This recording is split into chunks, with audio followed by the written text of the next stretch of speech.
বিএনপির সাধারণ সম্পাদক। জি, আমি মোহাম্মদ আলিম হোসেন, 34 নম্বর ওয়ার্ড বিএনপি সাধারণ সম্পাদক, ঢাকা মহানগর দক্ষিণ। আপনাদের এই আন্দোলন জি, দক্ষিণ সিটি কর্পোরেশনের ইশরাক সাহেব কেন বসছেন না বা শপথ নিচ্ছেন না, আসলে এই আন্দোলনটা কেন করছেন?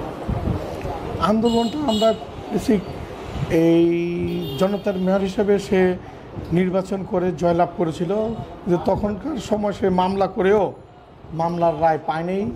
এখন সে মামলার রায় পেয়ে ট্রাইব্যুনাল থেকে সে জয়লাভ করে, তার এই নির্বাচনী আদেশও মনে হয় নির্বাচন কমিশনার থেকে কোনো বাধা নাই।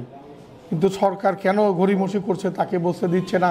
আমাদের যে নগরের কার্যক্রম, সিটি কর্পোরেশনের মশক কার্যক্রম, ময়লা নিষ্কাশনের কার্যক্রম, এগুলো অনেক সমস্যা হচ্ছে জনসেবা দিতে, এবং আমাদের যে কাউন্সিলর থেকে নাগরিক সনদ এগুলো দিতে পারতেছে না। নির্বাচন কমিশনারও তাকে এই গ্যাজেট প্রকাশ করেছে, তাদেরও তারা কোনো কমপ্লেন নাই, তাদের থেকেও তাদের কোনো সমস্যা নাই। এখন সরকার গড়িমসি করছে। আমরা চাই যত দ্রুত সম্ভব এই জনাব ইশরাক সাহেবকে মেয়রের সঙ্গে বসিয়ে তার যে দায়িত্বভার গ্রহণ করার জন্য আমরা অনুরোধ জানাচ্ছি।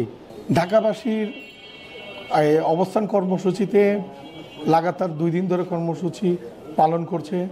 যদি রবিবারের মধ্যে এই সরকার এই দাবি আদায় না হয়, তাহলে আমরাও ঢাকাবাসীর কর্মসূচিতে বিএনপি 34 নম্বর ওয়ার্ড অংশগ্রহণ করবে।